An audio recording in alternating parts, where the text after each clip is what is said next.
নমস্কাৰ বন্ধু বান্ধৱীসকল, পুনৰ স্বাগতম জনাইছোঁ আমাৰ ইউটিউব চেনেললৈ। বন্ধু বান্ধৱীসকল, আজিৰ ভিডিঅ'ত আমি আলোচনা কৰিম আসাম পুলিচৰ যি নতুনকৈ 25,000 চৰকাৰী চাকৰি আহিব তাৰ বিষয়ে আমি আলোচনা কৰিম।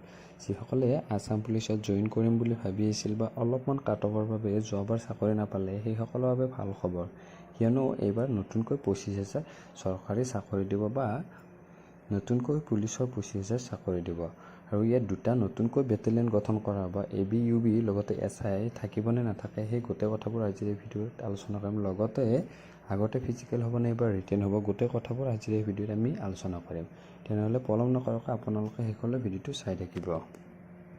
বন্ধু বান্ধৱীসকল, সকলোৱে জানে যে 5 বছৰৰ ভিতৰত বৰ্তমান প্ৰায় 2 লাখ চৰকাৰী চাকৰি দিয়া হ'ব আৰু সেই মৰ্মে সকলো ডিপাৰ্টমেণ্টৰে ভেকেঞ্চি নটিচ ৰিলিজ কৰিব।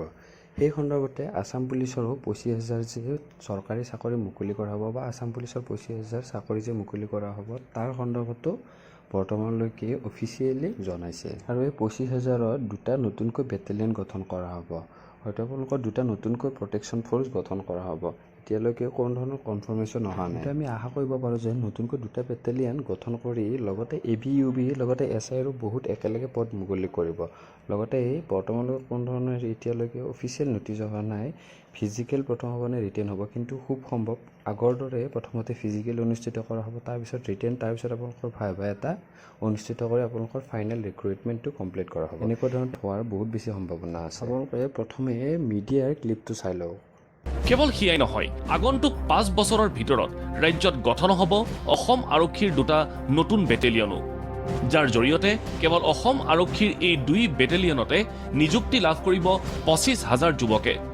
কেৱল সিয়াই নহয়, আগন্তুক 5 বছৰৰ ভিতৰত ৰাজ্যত গঠন হ'ব অসম আৰক্ষীৰ দুটা নতুন বেটেলিয়নো, যাৰ জৰিয়তে কেৱল অসম আৰক্ষীৰ এই 2 বেটেলিয়নতে নিযুক্তি লাভ কৰিব 25,000 যুৱকে। কেৱল সিয়াই নহয়, আগন্তুক 5 বছৰৰ ভিতৰত ৰাজ্যত গঠন হ'ব অসম আৰক্ষীৰ দুটা নতুন বেটেলিয়নো, যাৰ জৰিয়তে কেৱল অসম আৰক্ষীৰ এই 2 বেটেলিয়নতে নিযুক্তি লাভ কৰিব 25,000 যুৱকে।